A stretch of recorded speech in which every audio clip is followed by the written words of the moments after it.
आखिर कितना दंश झेले ये बिहार, कितना दंश झेले हम बिहारी। हम कभी पलायन को मजबूर, और पलायन कर कर जाने के बाद हमारी मृत्यु। और अगर नहीं यकीन आता तो मेरे ही अररिया के बौसी, मेरे अररिया के मिर्ज़ापुर, मेरे अररिया के खैरूगंज, चाहे वो जोगेंद्र ऋषिदेव हो, चाहे वो राजा ऋषिदेव हो, चाहे वो टुनटुन ऋषिदेव हैं, 2 जन मारे जाते हैं, 1 जन घायल हो जाते हैं। पलायन हमारी मजबूरी। हमारे पास रोजगार है नहीं, हमारे पास फैक्ट्रियां हैं नहीं। हम पलायन कर कर जाने के बाद बिहार के बाहर मार खाएं। बिहार के बाहर अभी तक मार खाने का एक चलन था, अब तो हम बिहार के बाहर मारे भी जाने लग गए। लेकिन खैर लेने वाला कोई नहीं, हाल चाल पूछने वाला कोई नहीं।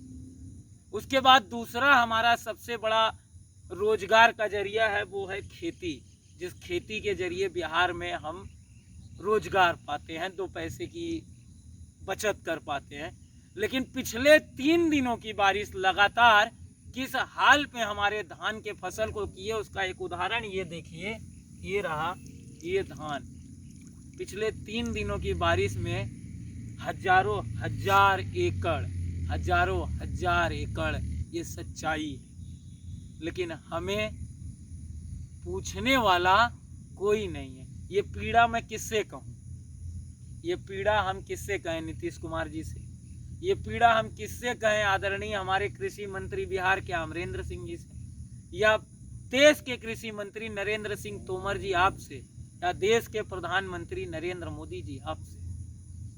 बिहार भी इसी देश का हिस्सा है, और बिहार में पलायन के नाम पर गोली, रोजगार के नाम पर फैक्ट्री नहीं, खेती के नाम पर फसलों का यूं बर्बाद हो जाना, इस पीड़ा से हमें कौन निकालेगा? इस पीड़ा से हमें निकालने की जिम्मेदारी किसकी है?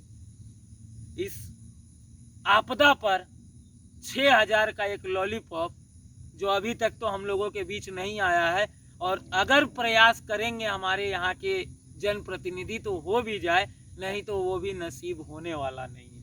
अभी तक कहीं चर्चा का विषय नहीं बना कि खेत के ये हालात, किसानों की ये परिस्थिति, ये मुद्दा नहीं। इस मुद्दे को उठाने के लिए ये बीड़ा हमारा है, ये बीड़ा जन अधिकार पार्टी का है, ये बीड़ा पप्पू यादव का है, ये अररिया के लोगों का है, ये रानीगंज के लोगों का है, ये कोसी सीमांचल और मिथिलांचल का है कि किसानों की क्षति, और हमारे जो जम्मू कश्मीर में वो उनको 5 लाख का मुआवजा नहीं, देश के शहीद की घोषणा और 20 लाख का मुआवजा, यही हमारी उनसे मांग होगी। हाथ जोड़कर इन हालातों पर ध्यान देने का कार्य करें। बहुत बहुत धन्यवाद।